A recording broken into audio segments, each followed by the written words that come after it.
Oh, I'm actually pushing. That's twisting the bolt now. Come on, you p. So I recently bought a few tools that aren't snap-on that have kind of piqued my interest for a few months, or I don't know, maybe a year. I don't know, I'm kind of cheap and I don't like buying stuff. But I finally bit the bullet. I went on Capri Tools and I bought a 1/2" 72 tooth ratchet, which is, so far I've been using it for about a week, and this thing is stout. I've had this Pittsburgh 1/2" ratchet for, I don't know, 5 or 6 years maybe, and it's starting to get a little floppy. The on-off switch is backwards because it's, you know, cheap Chinese, but I mean, it's served me well. I just kind of wanted a new one, so I bought this one. It doesn't have the comfort grip, which I'm not super ecstatic about, but it's not uncomfortable to hold. And the only other thing that kind of concerns me is this, just dirt, grime, grease, stuff like that getting in there.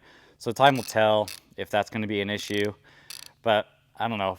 I think I paid 45 bucks for this, and for 45 bucks, this is a extremely good quality tool. I also bought from Capri these Wave Drive Pro wrenches, and the neat thing about these is you got these little biters. It's RBRT technology, right? So this is the same company that builds or makes the RBRT like Mac wrenches. Same company, just rebranded. So on this video, I'm definitely going to be testing these out to see if they're even worth the money. I've used it once already on some nuts on a front drive shaft on a Land Rover D2, and it worked. But I kind of want to, like, you know, really round off a bolt and see how well they work. I bought these on Amazon because for some reason on Capri's website they were, I think, 180 bucks, but on Amazon they were 150, and they were next day shipping. So I bought them on Amazon. So one thing I've noticed about Capri too is some of their tools on their website are more expensive than on their Amazon store. So if you're interested in buying anything from Capri, I would check Amazon. I also went to Vim, and same thing with Vim. So these I bought from Vim, and these are universal Torx, and I really only needed this one, a T40, for the ZF trannies on these Land Rovers, on the sports and stuff, because you got to do like a lot of finicking around to replace tranny pans on them. You got to like undo a motor mount, undo a tranny mount, jack up the motor so it twists just right. Then you got to try to wiggle in a T40 to get to some of these bolts. So I bought this from Vim, and this was 100 bucks for this set. And what's nice too is this comes with this super stout magnetic rail that Vim sells. They sell all kinds of these, and this is a really nice high quality magnetic rail. And I'm even curious if I could even 3D design something that I can 3D print with magnets that are similar to this, where it has magnets on both sides that the sockets just clip into. So I don't know, I might try making an organizer similar to this, because this is a pretty nifty design. But these mag rails on Vim's website are super expensive. But I mean, you get what you pay for. Vim makes pretty good stuff. But I bought this on Vim's website, and these were 100 bucks.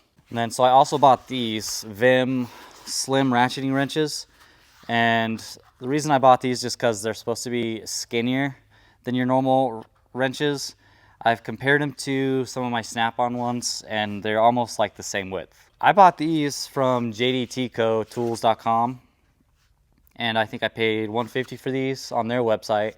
But if you buy these from Vim, you have to pay for shipping as well. But these were, I think these were like 250 bucks.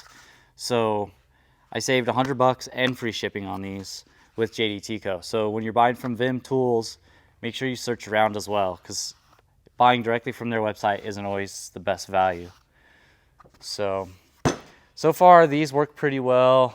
I haven't used these yet. I just got them yesterday, so I will be using them on this LR4 that's behind the camera here. But I got this. Time will tell, but I think that's well worth my money. So now I think we should test the Wave Drive Pros and see if they are worth the money and if they even work. So I think the way that I'm going to test these is I got this bolts off of a customer's car that I forgot to put back on it. What? I shouldn't say that? Why? All right, I got this bolt that's not very important off of a customer's car that I forgot to put back on. What? What's the problem with saying that? All right, so I found this bolt under a customer's car that I think I'm going to just take to the grinding wheel and then just grind off all these edges and like actually strip it out. And then see if the Wave Drive Pro will even turn this while it's clamped in the vise. But first I need to grind this down. All right, so this was originally a 15, so let's see. All right, well, it's grabbing. It's grabbing reverse way too. So let's see if it grabs to break it loose. Oh yeah, it's turning it. Let's grind this thing down some more, see what happens. All right, grind down a little bit more. Just so you guys know, like I'm actually putting some weight on this bolt to make sure if it does grab and I turn it, that you can tell that it's grabbing. So we'll grab it. Oh, no, that might have been it. Yeah. But as you can tell, like that thing is pretty round. I grinded it down quite a bit. So let's see if a 14 will grab it now. No. Sure won't. Let's grind it down more. See if a 14 will grab it. And as you can tell too, like that first grind, this thing was clamped and I was turning it, and you can tell it was grabbing it. So I grounded it down some more just to see if maybe a 14 will just grab it even though it's rounded. So if you look, a good bolt versus one that I ground down, these were the same bolts. So let's see if a 14 will grab it. Originally, it was a 15. But let's see, sometimes you round off a bolt so much that you can sometimes just pound a smaller size socket on it. So let's see. Oh shoot, it's grabbing. Might need a little bit of persuasion to get on the bolt here. Okay. Ooh. Oh, I'm actually pushing. That's twisting the bolt now.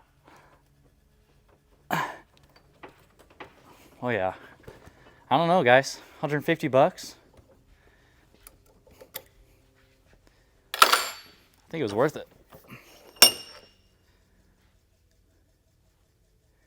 Yeah, you can tell. You can see where the wrench was grabbing it.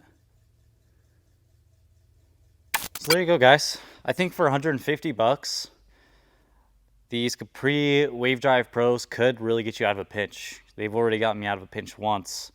And from the testing, you know, lightly grinding down a bolt to where it still has a little bit of flat side, which is what happens 90% of the time. The 15, which is what the normal size of that bolt was, grabbed it and turned it. And that thing was clamped pretty hard in the vise. Grinding it down more just to be able to fit a 14 on it, no flat sides, it still grabbed the bolt and was able to turn it. I was putting all my body weight into it and it was still twisting the bolt. It wasn't breaking loose. Would I recommend these? Definitely. 150 bucks for these as opposed to, I think it's 500 bucks for the Matco set or the Mac set. This is a way better deal, and just to have in your toolbox for that one day you may need it, 150 bucks is well worth your investment. So I'm pretty happy that I bought these. It's a pretty good investment, pretty good purchase. And so far, all the Capri stuff that I have has been really good quality. Their warranty is really good, and their prices are also astronomically good. So I'll be doing more reviews on Capri tools, Vim, Tekton. I got a lot more tools coming. Stick around if you like knowing what a tech should and shouldn't buy. So until next time, thanks for watching.